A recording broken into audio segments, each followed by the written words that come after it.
Hello, Mark. This is so easy, I thought I would show you how to do it. So first of all, the date zone, you click in that area, you get three tabs down below. There are two lines. To put just a week number in there, we double click on that line and we're going to edit this bit of text actually. So probably the easiest thing is just to get rid of it. WC for week commencing space, press the F8 function key and you get a list of tokens. So we want to see the day of the week followed by a dash, followed by F8 again, followed by F8 again, and then three M's. So that will show us the day of the week that we start every week, beginning on a Monday. Okay, so as you can see, that's got week commencing the 12th of June. On the M50, I should be on the M42, so we'll go to the M42, and if I click here, um, this is the week commencing the 14th, so you can see that that says the 14th up there. Now, this was planned to have a 6 week period, so everything on this side should be the same as everything on that side. So this one, I would say, should be. Let's say you want to have a day of margin, and then you're talking about 6 weeks from the 14th of. So we're talking about that date. Uh, and a down arrow six times. One, two, three, four, five, six.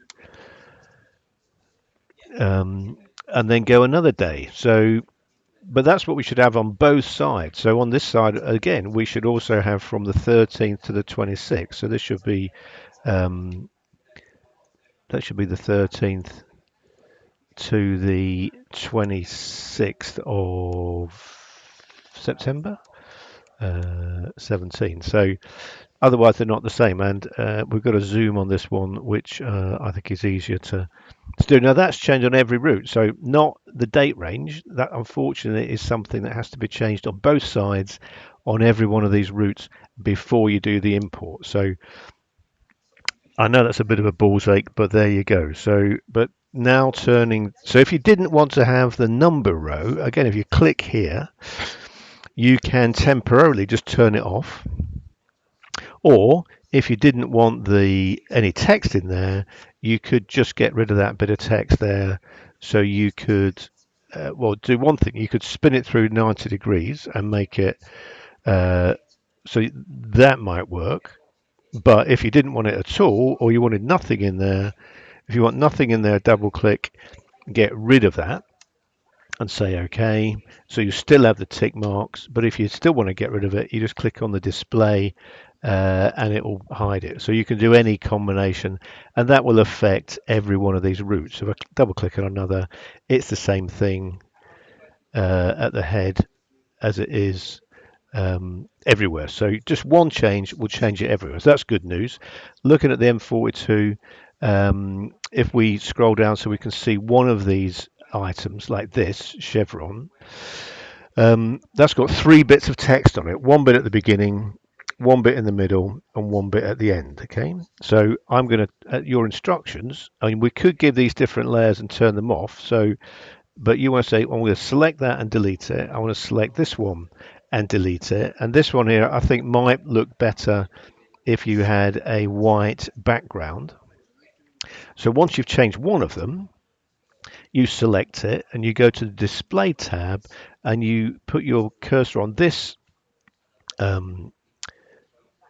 button, edit task template, click on that and say that you want to override the selected template. But it's the one called capital with the lowercase. So he's imported in his spreadsheet, he's got capital with a lowercase rather than an uppercase. So you've got two, and the one with the lowercase is grey, and as you'll see in a minute, the one with the capital C is more of a sort of orange colour. But in this case, you click on override selected template, say yes, and then open the editor with the selected template.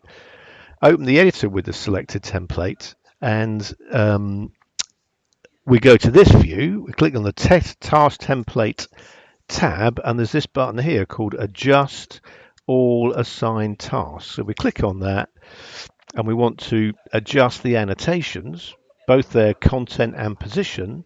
We say OK, and when we go back to the last open view by clicking on this button here, they've all been changed to the same thing. Marvelous, isn't it? But we've also got one with a capital C in the templates. We double click on that. We haven't changed that at all. So um, the issue there is this is the one he should have been using. And so if he ever does use it, we probably need to prepare the ground for that. So we're going to delete the one that's called that. There's a little box there. There's nothing in it, which is why it's so small. It's text one, and we're going to delete that as well, leaving only this one, which is showing us the task ID number. And then we're going to do the same thing. Go to task template.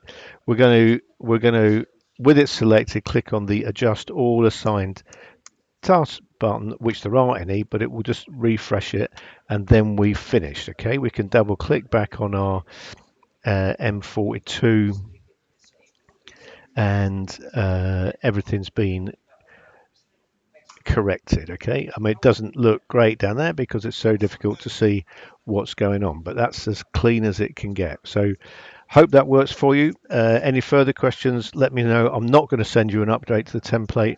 You can do it yourself. Okay, and if you get stuck, give me a call.